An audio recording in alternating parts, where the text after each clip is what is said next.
La gestion du risque requin, les équipes du Centre de ressources et d'appui, le CRA, continuent leurs expérimentations avec des outils toujours plus innovants. Depuis 2 semaines, ils testent un sonar qui doit détecter plus facilement la présence des squales. L'illustration Roche Noire avec Laura Striano.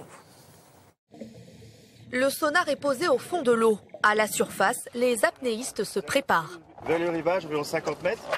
Et une fois que vous commencez votre transect, nous on va se mettre sur le deuxième point d'origine. Vous nous prenez comme point de référence, comme hier on a fait. Sans bouteille, les plongeurs ont une signature acoustique presque équivalente à celle d'un requin. Ces bénévoles jouent donc les cibles, mais ils doivent bien se coordonner. On commence à partir vers là. Il faut plus partir de ce côté-là. Ah, parce qu'on allait là-bas, ils nous ont sifflé, ils nous ont dit d'aller vers là-bas. Là, les apnéistes font plusieurs profils sous l'eau à différentes profondeurs.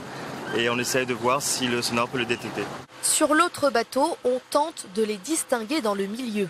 Habituellement, ce sonar équipe les chalutiers pour leur permettre de cibler les poissons qu'ils veulent pêcher. Le sonar répond bien sur des poissons qui ont des caractéristiques très similaires aux requins. Donc c'est l'atout qu'on voudrait jouer ici. C'est pas évident, c'est un milieu qui est assez perturbé, c'est des fonds qui sont chahutés, il y a beaucoup d'échos qui nous reviennent d'un peu partout.